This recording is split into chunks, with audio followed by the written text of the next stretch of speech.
Oye, país, buenas noches, buenas noches. Oye, país, yo soy Rudy González. Qué bueno que me acompañan en esta hora, como cada noche, aquí por Colorvisión y otras plataformas de la televisión dominicana, para comentar juntos y pasar revista de los hechos noticiosos que han ocurrido en el país y en el resto del mundo. Eh, aquel día de invierno en República Dominicana, una brisa suave, fresca, en horas de la mañana temprano, apenas despuntaba el alba, todavía no había despuntado bien el alba, cuando llegó a mi casa, ahí en San Antón, en la zona colonial de la capital, llegó el capitán Dalmao.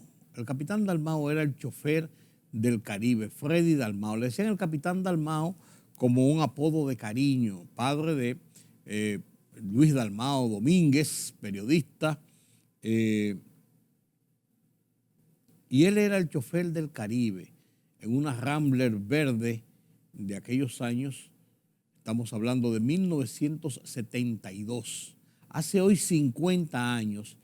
Y después de tocar la puerta, ya yo estaba listo, me habían llamado por teléfono a la casa que estuviera preparado para salir a una cobertura especial de una situación que estaba ocurriendo en la autopista de las Américas, que no se sabía, no se tenían los detalles, que debía ir como reportero del Caribe en esa época a cubrir inmediatamente lo que estaba pasando. Eran 6 de la mañana, 6:15 de la mañana, muy tempranito en la mañana. Y allí enfilé con el capitán Dalmao hacia la autopista de las Américas. Pasamos el puesto de policía que está en el kilómetro 9, seguimos, avanzamos un poco más adelante, ya a la altura del kilómetro 12, después supe yo que era el kilómetro 12, no estaba marcado, era el kilómetro 12, y allí estaba esto lleno de militares y se impedía cruzar del lado norte, sur, norte, yo diría, sí, norte de la autopista Las Américas. Se restringían, algunas personas, estaba todavía fluyendo el tránsito. Poco tiempo después se bloqueó el tránsito en la autopista de las Américas y comenzaron a llegar más contingentes militares y policiales. Ocurría y acontecía que en una casa hacia adentro en el monte, en esa zona, estaban atrincherados 4 jóvenes. Se pensaban que eran más personas. 4 hombres, 4 jóvenes de los comandos de la resistencia denominados los Palmeros. Se hablaba de que el grupo estaba liderado por Plinio Matos Moquete, que después se determinó que no estaba dentro de ese grupo. El verdadero líder del grupo que encabezaba esos militantes de izquierda era Amaury Germán Aristi. Le decíamos el pequeño, los que lo conocíamos. Amaury vivió en la calle Salomé Ureña, entre la Hostos y la Duarte, con su madre, doña Manuela. Yo lo conocía muy bien, esposo de la pequeña Bujosa, ¿cómo se llamaba? Bujosa, y la pequeña le decíamos, porque ellos eran un poco bajo de estatura, no eran que eran pequeñitos, enanos, ni mucho menos, pero le decían el pequeño a él y a ella la pequeña.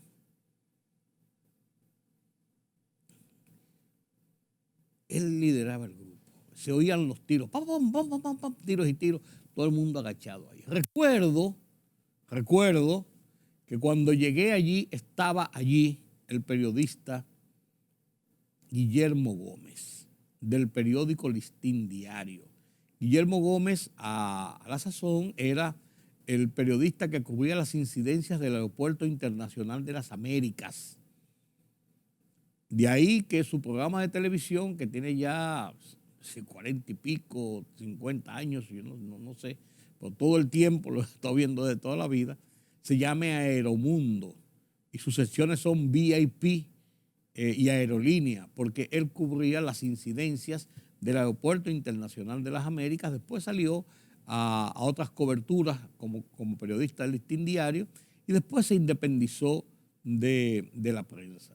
Estaba allí Guillermo Gómez. Ese es el periodista que recuerdo cuando yo llegué. Y estaba allí de saco y corbata, siempre andaba. Yo no andaba de saco y corbata. Yo usaba saco y corbata para las coberturas regulares, pero esto fue una situación especial para la que nos llamaron.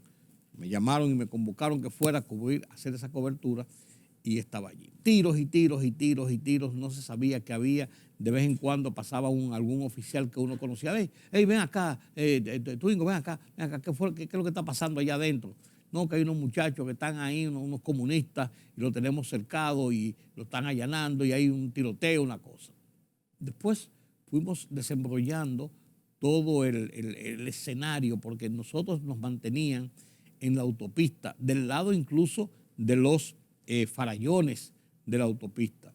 A media mañana llegó un helicóptero y aterrizó medio a medio a la autopista Las Américas y de él se desmontaron Ramón Emilio Jiménez Reyes, secretario de las Fuerzas Armadas, me parece que, si mal no recuerdo, junto con Milo Jiménez venía Enrique Pérez y Pérez y yo, si mal no recuerdo, algunos otros generales.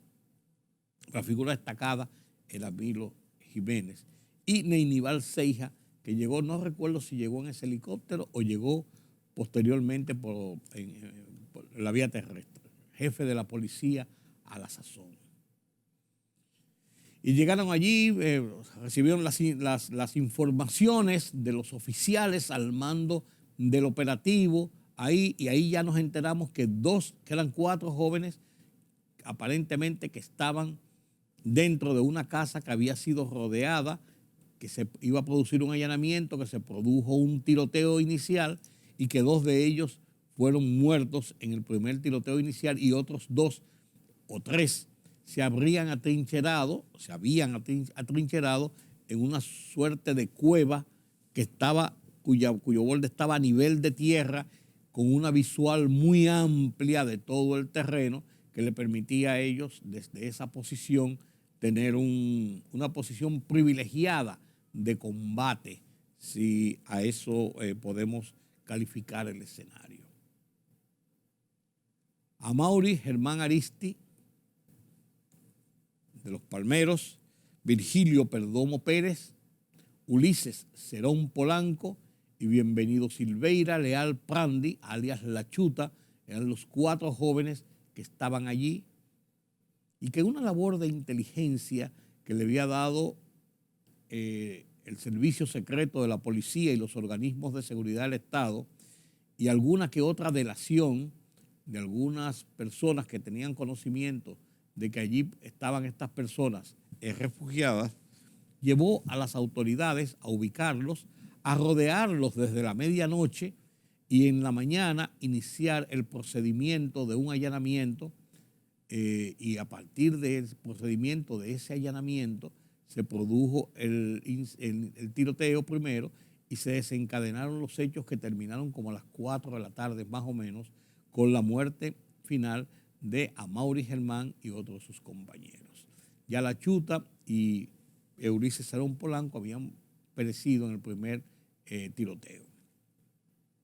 Se dijo que Plinio Matos Moquete, que era una de las personas más buscadas como dirigente de la izquierda dominicana, estaba presente allí, pues después se comprobó que no fue así. Se decía que había logrado salir por los farallones y de ahí desembocar al río, al mar Caribe, por ahí se había escapado.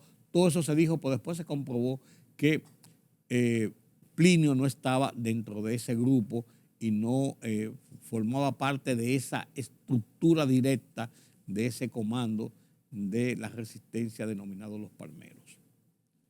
En la casa se encontró mucha literatura, mapas, cartas, fotografías, de donde se desentramó que este grupo, Los Palmeros, tenía la misión,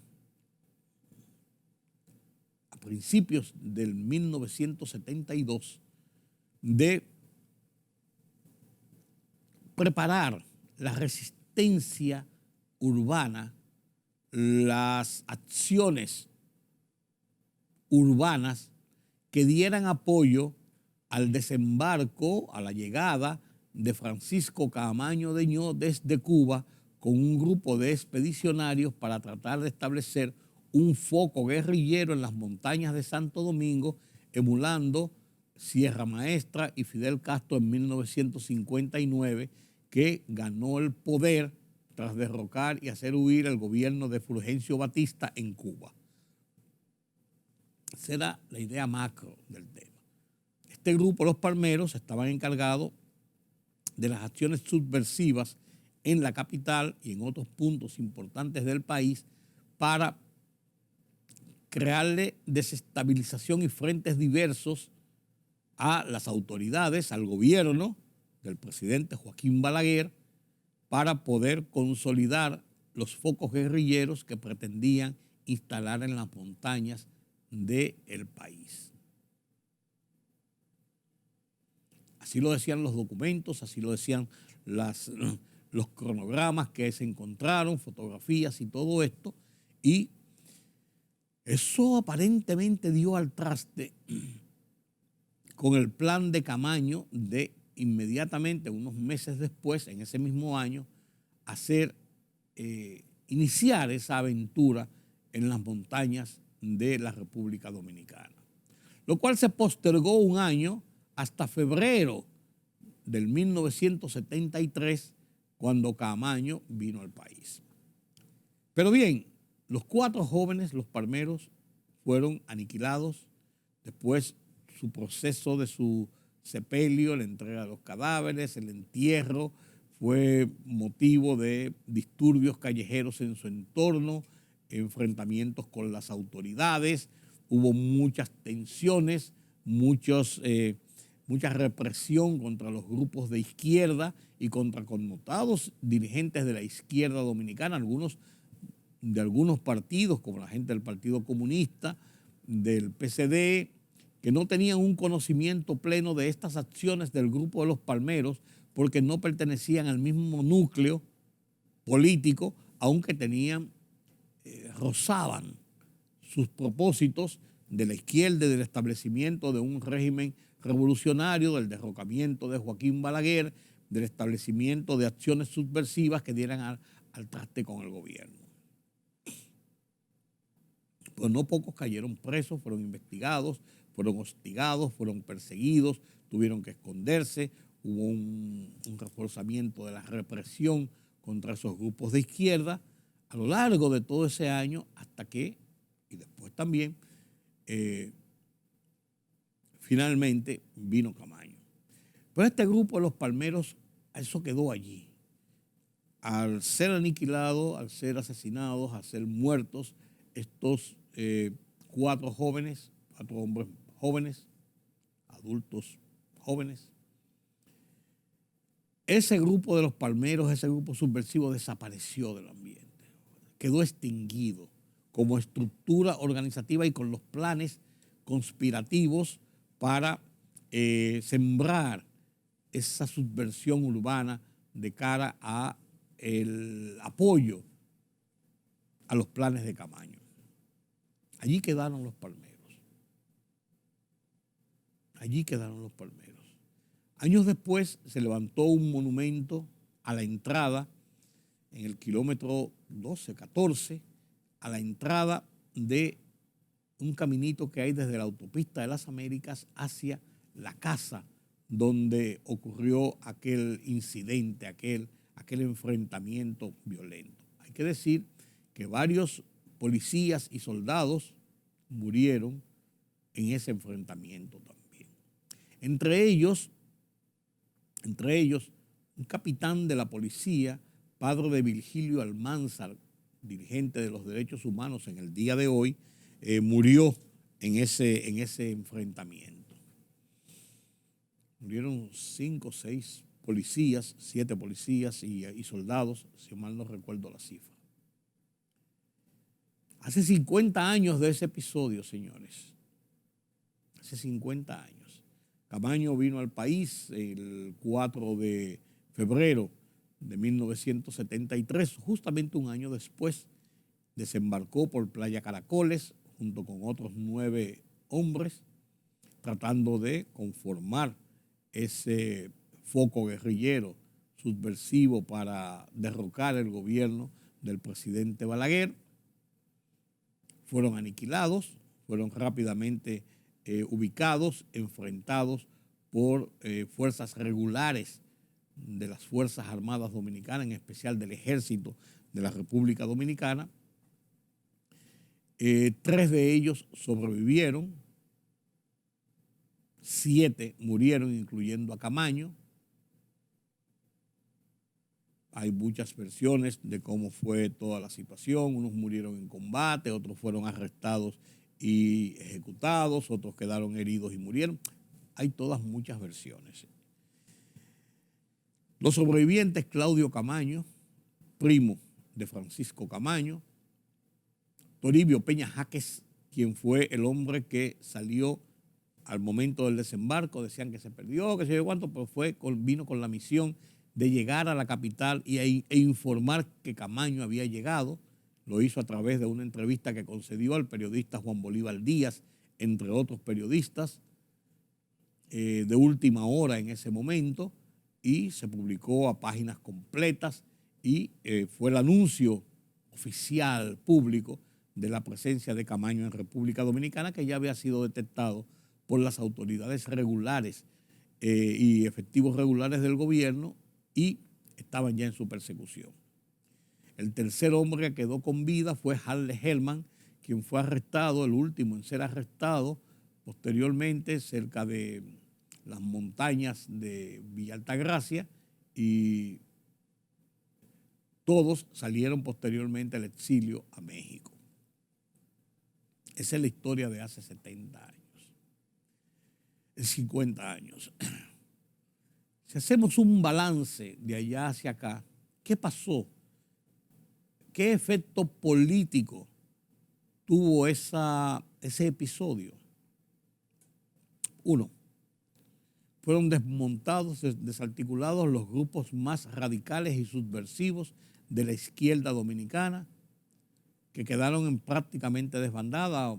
Tiempo después, Plinio Matos Moquete fue arrestado en los altos del edificio que está ubicado en la calle San Tomé, esquina Conde, arriba del restaurante Rossi, por fuerzas regulares de la policía, que simplemente lo arrestaron en un allanamiento, lo ubicaron, lo arrestaron y lo llevaron a la cárcel.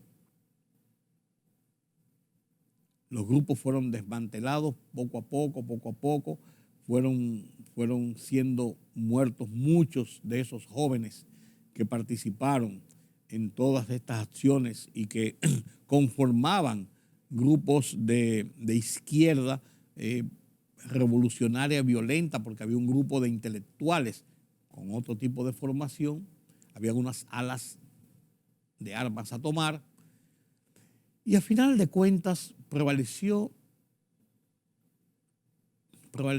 el sistema de la democracia a la dominicana, si usted quiere, mediante los mecanismos de elección de nuestros dirigentes, de nuestros gobernantes, de nuestro liderazgo político a través del movimiento de las elecciones. Un movimiento que se había iniciado en el 66 con las elecciones post-guerra civil de 1965 y que ya en el 1970 tenía su primera consulta posterior con la reelección de Joaquín Balaguer y la abstención del PRD, pero que se hizo ese procedimiento que después ha seguido a lo largo de los años, con excepción de la crisis política de 1994, de una forma paulatina, continuada, siendo la tónica de los procesos democráticos del país, de los procesos institucionales, de los procesos políticos. Lo que pasó en Centroamérica, El Salvador, Nicaragua, Honduras, Guatemala, con las guerrillas, y lo que pasó en toda América Latina son consecuencias de esos grupos beligerantes de acción violentos, subversivos, que trataban de imponer regímenes diferentes a los de la democracia para instaurar los sistemas como el de Cuba. Si ponemos en una balanza, en el día de hoy, Cuba se ha quedado aletargada, congelada en el tiempo, señores. 60 años de una revolución que, si usted se pone a medir, lo que ha hecho es encerrar a un pueblo en una suerte de miseria, de situación económica, primero dependiente de la Unión Soviética y después inactiva prácticamente, de un pueblo que sobrevive. A diferencia de los otros países que pudieron emerger y sobreponerse a esas situaciones, que han transitado procesos democráticos, como el caso de República Dominicana, para no poner otros ejemplos.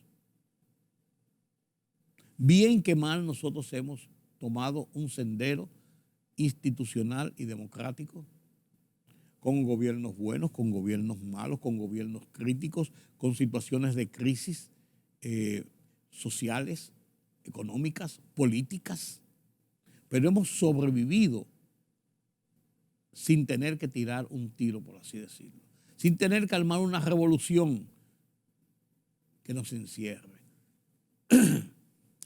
Si es culpa del embargo, si es culpa de lo que... todo eso, esa es materia de otro análisis. La realidad es lo que vivimos. La realidad es lo que vivimos. Ahí está Cuba, ahí está República Dominicana, ahí están los países de Centroamérica, muchos de ellos tratando de sobreponerse a esos estados subversivos que vivieron a lo largo de lo que se llamó la Guerra Fría y tiempos después.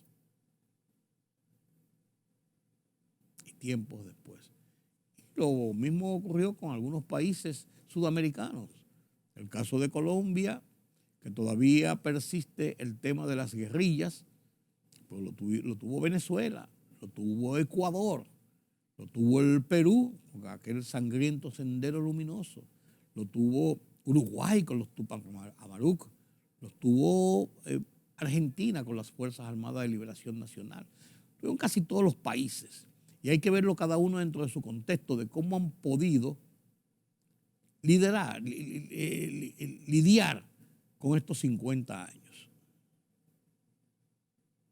Entonces, viéndonos dentro de ese marco, tenemos que hacer la referencia de lo que pasó ese 12 de enero de 1972 y lo que es la realidad de la vida en el día de hoy. Que esos jóvenes luchaban por un ideal que entendían que era correcto, no se lo niego. Que las consecuencias de lo que pasó con esa experiencia y otras experiencias en América Latina nos pone un plato para poder establecer las diferencias. Esa es la realidad.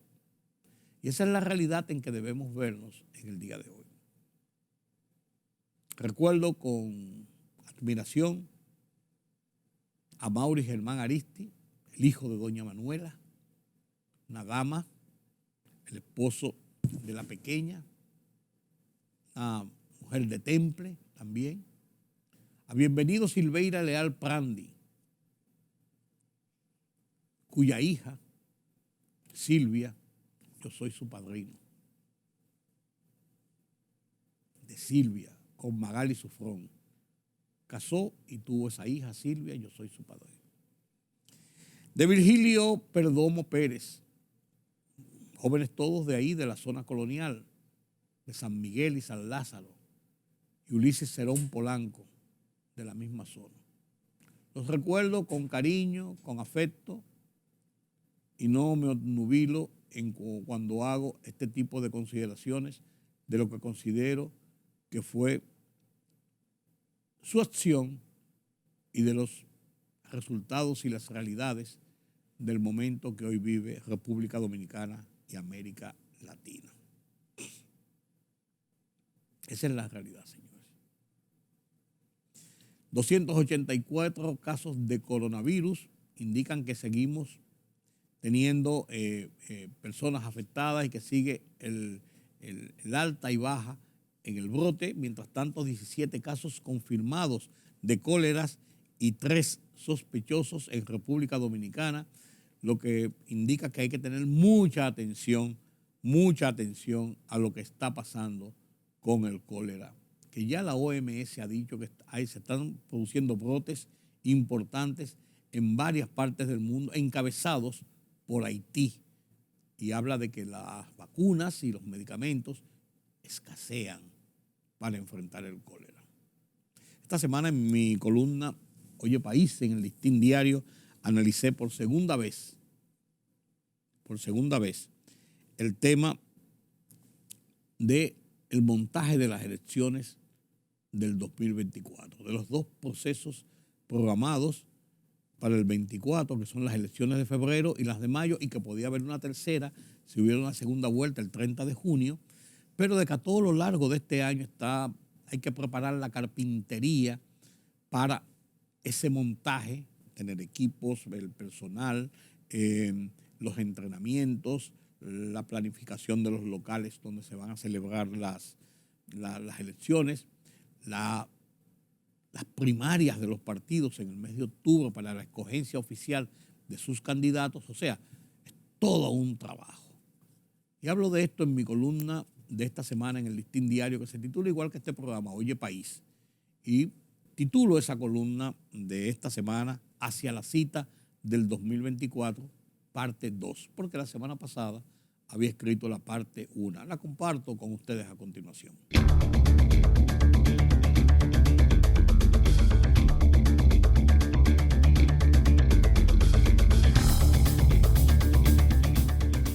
La verdad que no entiendo, pero sí entiendo. No es un acertijo ni un trabalenguas. Es el proceder, inexplicable, aunque explicable. Proceder de políticos, partidos, congresistas, sobre la necesaria y urgente modificación de las leyes electorales que cursan en las cámaras legislativas. Digo que no entiendo porque mientras los dirigentes políticos, congresistas, el gobierno, reconocen públicamente la ineludible obligación de reformular y darle legalidad a esas leyes, garantías de los procesos electorales, no solo del 2024, sino del sistema en general, actúan en forma contraria en las cámaras legislativas. El gobierno y su partido ha dado un paso adelante.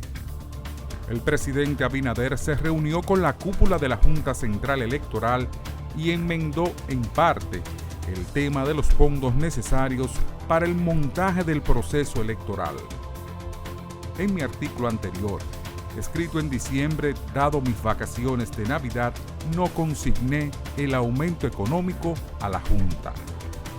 Mientras, el PRM dijo impulsaría las reformas en la Cámara de Diputados, pero habrá que ver. El PLD y la Fuerza del Pueblo siguen intransigentes en sus posiciones contrarias a las reformas propuestas principalmente por la Junta.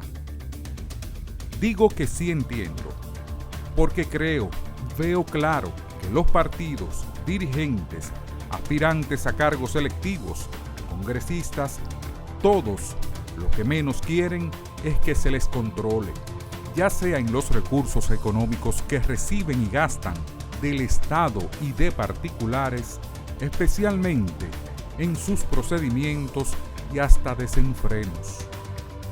Es por ello, entonces, que aunque todos dicen estar de acuerdo con la necesidad de tener leyes electorales fuertes, claras, no aprueban las reformas propuestas por la Junta, a menos que los diputados de nuevo salven la cara del Senado, ya que las enmiendas procuran poner freno a sus travesuras.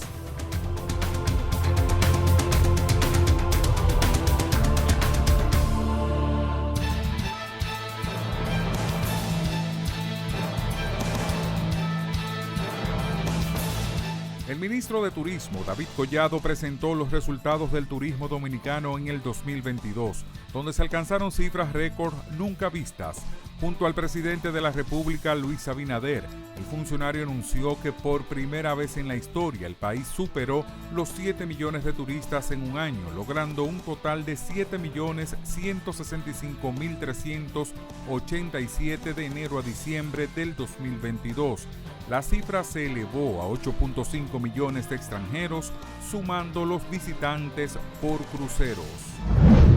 Al fin de participar en un sorteo para la construcción de 10 lotes de aulas por parte del Ministerio de Educación y ser favorecidos con dichas obras, unos 700 ingenieros y arquitectos entregaron documentaciones. Los referidos lotes conforman un total de 331 nuevas aulas del nivel inicial, destinadas a diferentes provincias del país, a propósito de los planes anunciados por el gobierno de integrar a niños de 3 a 5 años al próximo año del sistema educativo. 3 presuntos delincuentes cayeron abatidos en horas de la noche en el ensanche Luperón del Distrito Nacional, al supuestamente enfrentar a miembros de la Policía Nacional que les daban seguimiento tras varias denuncias de asaltos en su contra.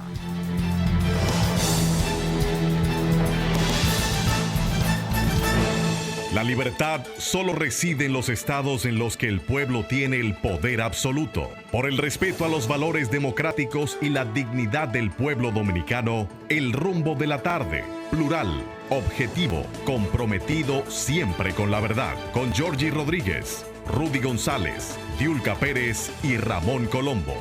Los poderosos ya están en el aire.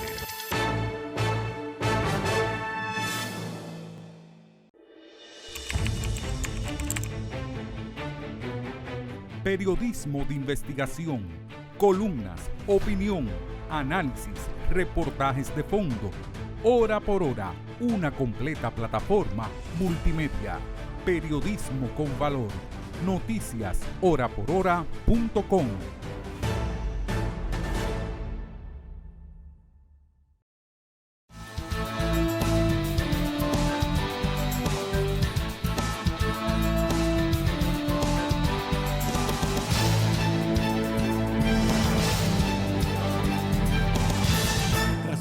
Con nosotros aquí en Oye País. Desde el año pasado no me reunía con nuestro analista de temas económicos, don Carlos Cuello, y lógicamente cogió unas vacaciones para refrescarse y entrar a un año. Siempre cuando comienzan los años se habla de que son años que van a ser difíciles. Y el 2023 tiene una razón para pensar que van a ser difíciles los pronósticos internacionales de los organismos especializados, pero también que venimos todavía saliendo a pasos de tortuga, diría yo, aunque en algunos renglones más rápido, de lo que fue este 2022 y la secuela que nos dejaba 2020 y 2021. Perspectivas económicas globales del año 2023. Buenas noches, don Carlos Cuello. Buenas noches, don Rudy. Sí, efectivamente, este deberá ser nuestro primer programa del año 2023. Desde el año pasado no nos veíamos. Una serie que esperamos poder ofrecer a nuestros telespectadores. Como de costumbre. Así Eso no es. me cabe duda a mí. Sí, señor. Y qué mejor que comenzar por las perspectivas. Y yo creo que lo ideal es mirar más allá, para nosotros entonces poder llegar al contexto de lo que es la región y la economía, nuestra economía, ¿no? Todavía está pendiente de que la entrega por parte del Banco Central probablemente de un documento, un informe. Ya detallado. Exacto. Del año. Yo espero que se producirá en el transcurso de este mes, ¿no? Resultado de la inflación, resultado de la economía, ya el desempleo será para más adelante. Pero mientras tanto, la situación que se prevé para la economía global ya en este 2023 no es muy esperanzadora, desgraciadamente. Y este sería ya el tercer año cargado de incertidumbre, porque el 2020, peor no podía ser, un año de una recesión, ¿no? El 2021 fue una recuperación que nos legó la inflación, pero como un mal no deseado, pero que se sabía que podía acompañar la recuperación por la logística, la cadena de distribución, de suministro y eso, ¿no? Pero 2022 entonces arranca con la guerra de Rusia y Corea, que todavía... En el mismo febrero. Claro, que todavía no se acaba. Ni se sabe dónde va a llegar. No, y que ha marcado todo lo que es el devenir de la economía hasta hoy, ¿no? Correcto. Entonces, este 2023, yo creo que hay esperanza de que se le pueda encontrar alguna salida al conflicto. Porque de lo contrario, yo no creo que Rusia salga gananciosa, porque una economía como la rusa, teniendo que financiar una guerra en la que se está enfrentando al bloque económico más poderoso del mundo, que es Occidente, Europa y Estados Unidos, que los dos son más de la mitad de la economía mundial. Claro, claro. Con un aliado político, dudo que económico, como China, que difícilmente se vaya a adelantar. Un aliado, vamos a decir un aliado tímido. Sí, porque no dudo que comprometa recursos económicos. Por eso te digo. Y aquí es un problema económico. Y dudo que se vaya a involucrar también en una acción bélica. Muy difícil. Muy difícil. Prácticamente imposible. Sí. Pero ni siquiera el apoyo económico. Sí. Entonces, aquí se requieren cuantiosos recursos económicos para mantener esa. Lo demás esa es palabrería y buenos deseos. Claro. El apoyo económico y bélico es lo importante. Es fundamental. Claro. Entonces, fíjate que dentro de lo que son las perspectivas para la economía global, el Foro Económico Mundial, en su perspectiva global 2023, dice que para este año, dos grandes retos. Primero, la estabilización de los precios. La inflación va a continuar. O sea, la inflación marcó el año pasado y todavía no va a desaparecer este año, ¿no? Y la otra parte es retos climáticos, con el cambio climático. Pero también aquí hay que considerar la escasez de suministro por los problemas mismos derivados de la guerra. Y aunque hasta ahora se ha podido enfrentar la situación, pero con muchos altibajos, que también están, digamos, en la dirección de la inflación. No se puede ver la inflación al margen de lo que han sido los precios de los combustibles. No, de ninguna forma. Claro. Entonces también tenemos aquí la situación alimentaria, que se está viendo afectada, ¿no? Y podría seguir viéndose más afectada porque hay una situación que se está produciendo en estos momentos, y es que de una economía de paz, es en época de paz que los países se desarrollan. Tú tienes el caso de Alemania y el caso de Japón, que saltaron a ser la segunda economía más grande del mundo. Pero ojo, inversión restringida en armamentos. Pero ahora estamos dando vuelta atrás a la rueda. Los países van a destinar cada vez más una proporción más significativa de sus ingresos fiscales para armamento. Como prevención. Cuando tuviste el caso, Corea, Japón. Taiwán. Japón acaba de anunciar. Y Japón, que era un país. Una inversión importante en armamento. Y la misma Alemania. Sí. Entonces, eso no va a ser indiferente a lo que es el devenir de la economía. No, claro que no. Más armas, como decía Paul Samuelson, menos alimentos.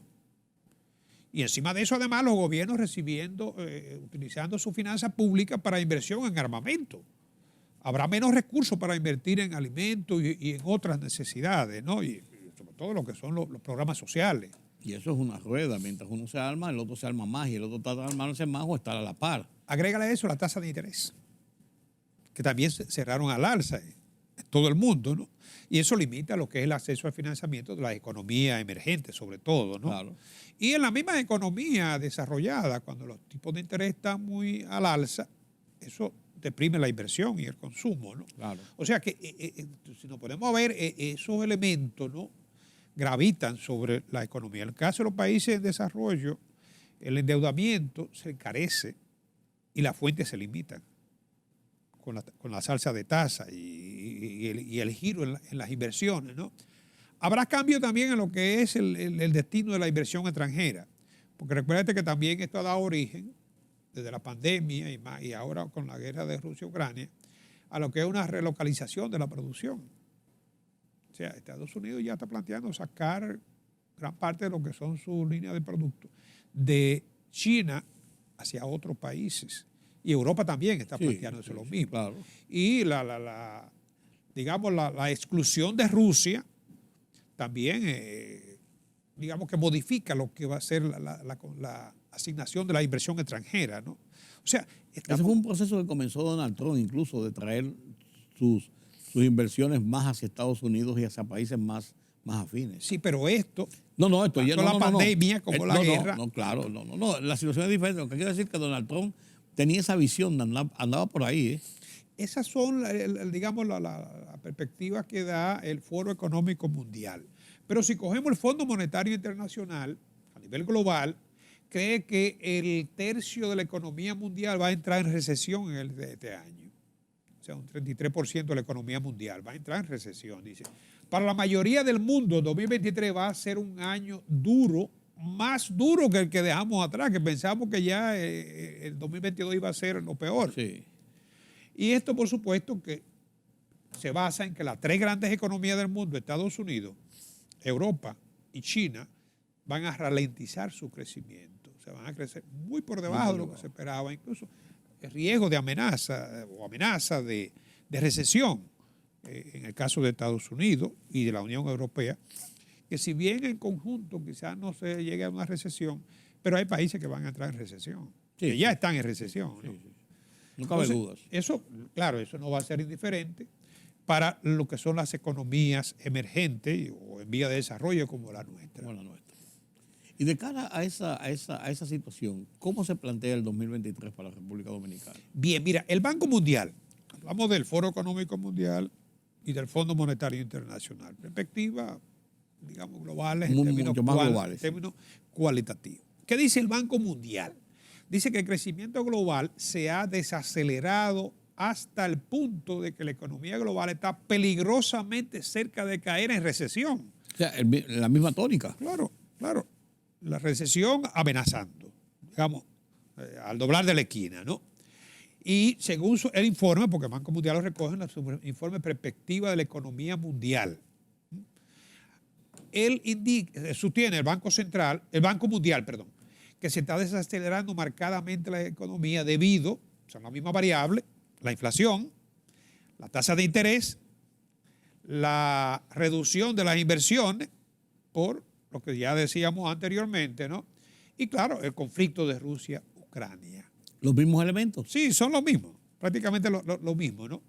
Dice que esto podría empujar la economía mundial a una recesión. Fíjate que sería la primera vez que en una década la economía mundial entre en recesión. 2 veces en una década. Sí, hace 80 años. Sí, la otra vez fue en el año 70, 60, a ver. Por allá por los años 60 y tanto, con la guerra de Vietnam y ese proceso, ¿no? O sea, primera vez que 2 recesiones en 10 años. Esa es la amenaza, ¿no?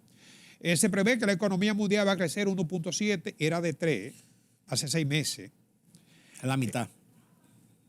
Y 2.7 en el 2024.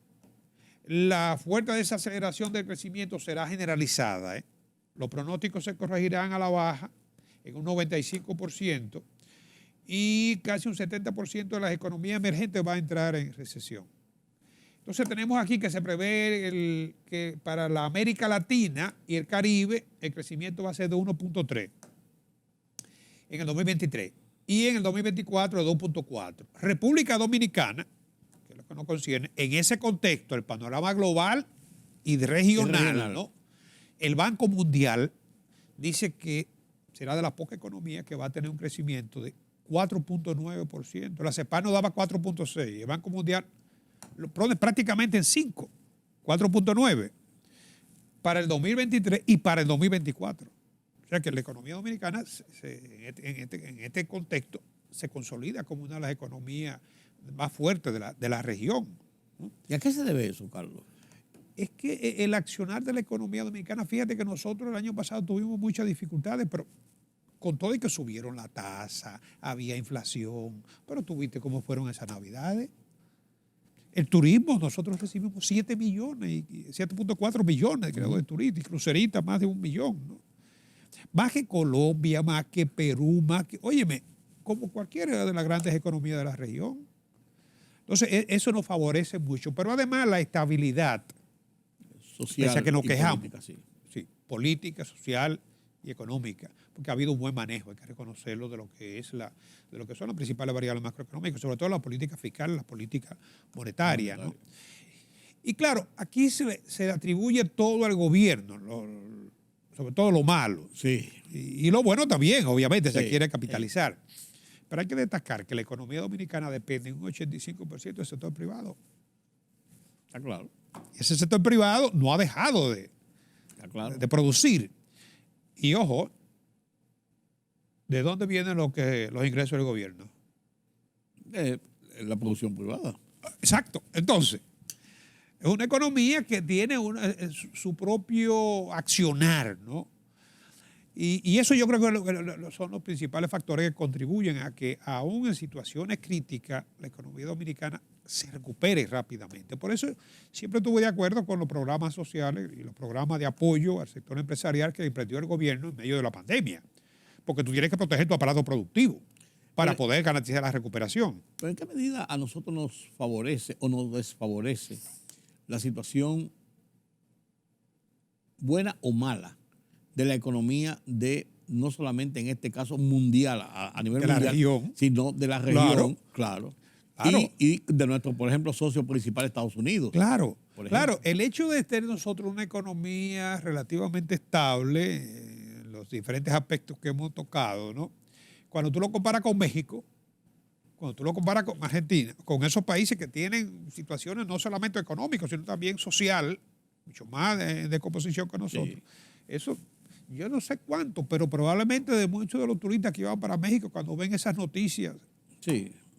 No, cambian. el turista cambia. Ya lo vivimos, creo que fue en el 2018, ¿no? Sí, en el 2018 18 y 19. 19. Sí. 19, cuando Sí. tuvimos los problemas. Sí. Fíjate que hay que destacar aquí que ese porcentaje, ya te decía que la CEPA nos da 4.6, Banco Mundial nos da 4.9, prácticamente 5, ¿no? Este año cerramos con un PBI en dólares de 111.590 billones de dólares. Eso consolida la economía dominicana como la octava economía en el contexto de la región latinoamericana y caribeña. Por encima de Paraguay, Bolivia, unas cuantas. Ecuador, Perú, todas esas Y de cosas. toda la y toda Centroamérica. Centroamérica. Sí.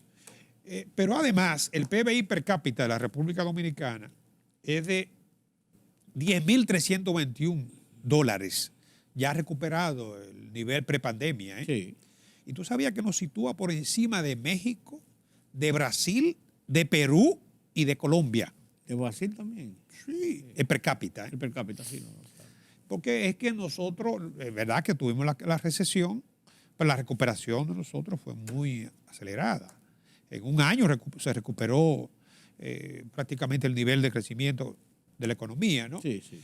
De manera que no es que uno sea muy, qué sé yo, Más optimista de la cuenta, pero es la realidad. Eso pero tenemos que compararnos con los demás. Y eso es lo que dicen los números. Claro, y además, es lo que te digo, tenemos que compararnos con los demás, sobre todo con la región, ¿no? Entonces, las expectativas, eso son proyecciones, por supuesto.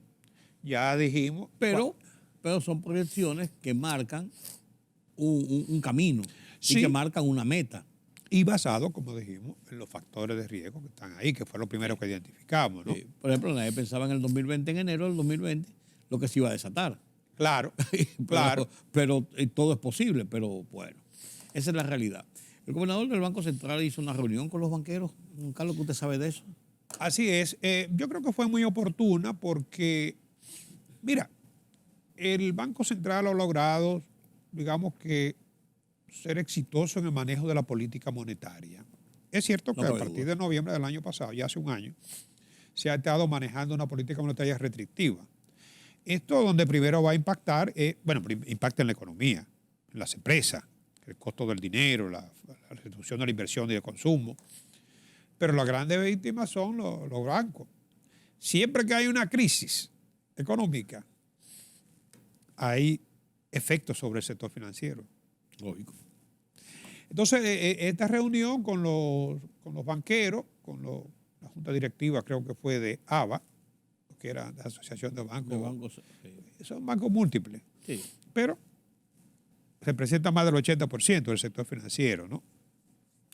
Se limitó a pasar un balance, ¿no?, de resultados del año y las expectativas para este año. Mira, dentro de lo que fue el resultado de este año, ya antes la superintendencia había hablado de que en noviembre el sistema financiero en conjunto sobrepasó los 3 mil billones de dólares. 3 billones de dólares. 3 millones. Sí. En los activos. Y que había tenido un crecimiento, la oferta, aquí te digo, el crecimiento según la sala. Bueno, creo que el crecimiento era cercano a un 10%.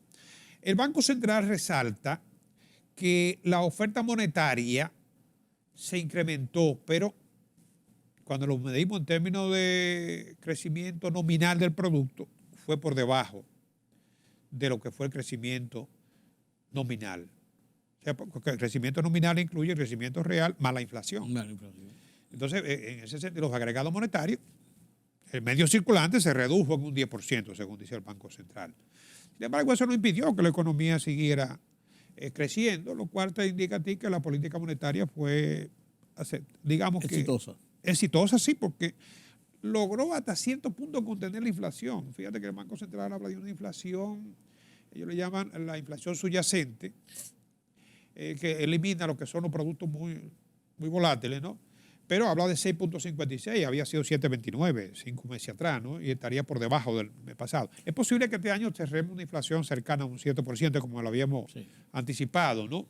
Pero además que en el Banco Central, además de que fue exitosa, cumplió el objetivo que ellos tenían. Sí. Ellos se fijaron en un objetivo. Pero es que por ahí es que tú mides el éxito de una política o de una decisión. Y el objetivo se cumplió. Objetivo. Claro. Lamentablemente no va a dejar satisfecho a todo el mundo. No era quizás la mejor de las recetas, pero evitó la pulmonía y te salvó el catarro. Exactamente. Entonces, dice que el crédito creció a un 14% en términos nominal, por supuesto, ¿no?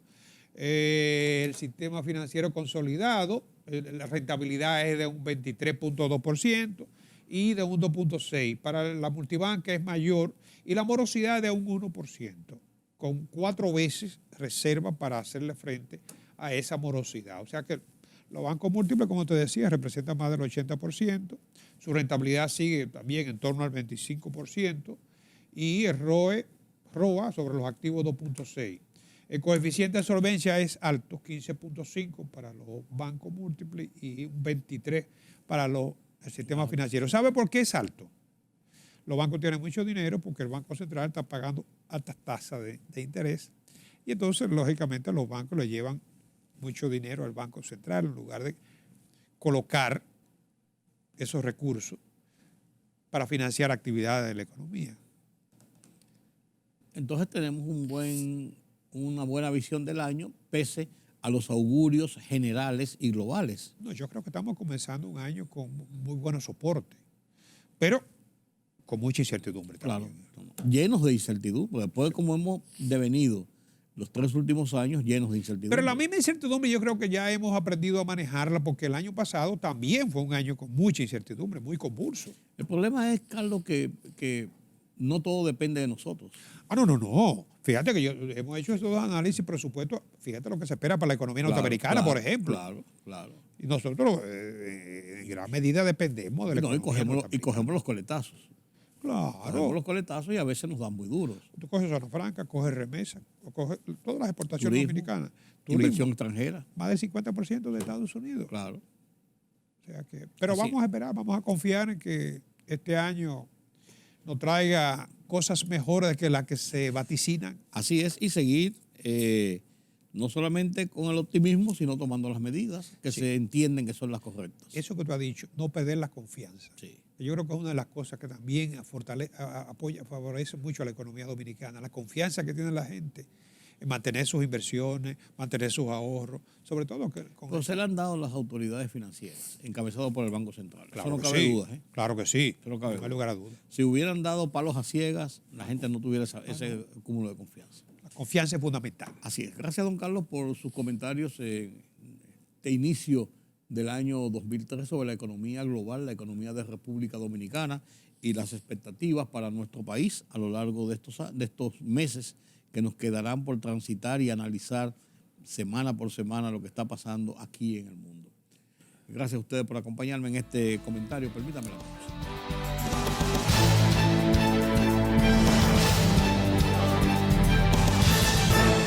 La libertad solo reside en los estados en los que el pueblo tiene el poder absoluto. Por el respeto a los valores democráticos y la dignidad del pueblo dominicano, el rumbo de la tarde. Plural, objetivo, comprometido siempre con la verdad. Con Georgie Rodríguez, Rudy González, Diulca Pérez y Ramón Colombo. Los poderosos ya están en el aire.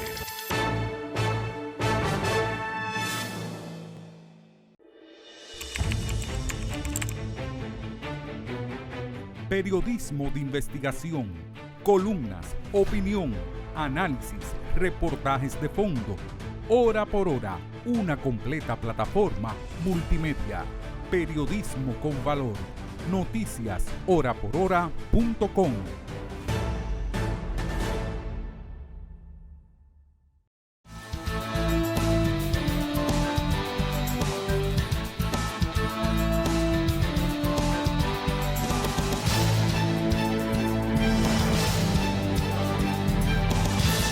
Bueno, y los Estados Unidos, qué cosa con ese país. Ahora le entraron a Joe Biden en la investigación sobre unos alegados documentos que él fue recopilando y que tenía mientras él era el vicepresidente de Barack Obama. Es como la respuesta de lo que le hicieron a Donald Trump, lo que le están haciendo a Donald Trump con las investigaciones. ¿Qué país más complicado es Estados Unidos en ese tipo de situaciones? Mientras tanto, en Perú la situación sigue muy tensa, desórdenes callejeros, muertos, y una inestabilidad política y social terrible después de la destitución del presidente Pedro Castillo. Con estos temas y otros, Pedro Vargas nos presenta las internacionales desde la redacción central de Oye País.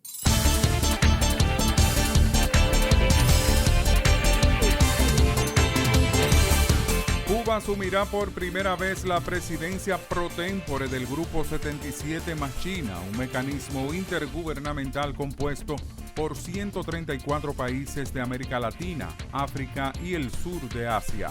El mecanismo surgido en la Organización de Naciones Unidas es la alianza más grande y diversa en el ámbito multilateral. Estados Unidos y Japón perciben a Pekín como el mayor desafío estratégico compartido, señaló el secretario de Estado de Estados Unidos, Anthony Blinken. En el marco del encuentro de los ministros de Exteriores y Defensa, Washington y Tokio acordaron establecer una unidad de reacción rápida del Cuerpo de Marines capaz de lanzar misiles antibuque y equipada con medios avanzados de inteligencia y reconocimiento en la isla japonesa de Okinawa. Los asistentes del presidente de Estados Unidos, Joe Biden, han descubierto otro lote más de documentos clasificados en una nueva ubicación, según reportó NBC News, citando una fuente no identificada. El informe llegó 2 días después de que se revelara que documentos clasificados de la época de Biden como vicepresidente habían sido descubiertos en un centro de estudios en Washington.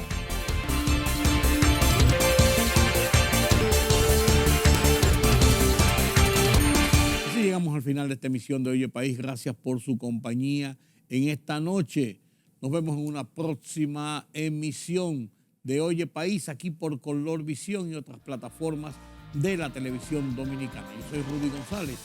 Pasen un feliz resto de la noche. Será hasta la próxima.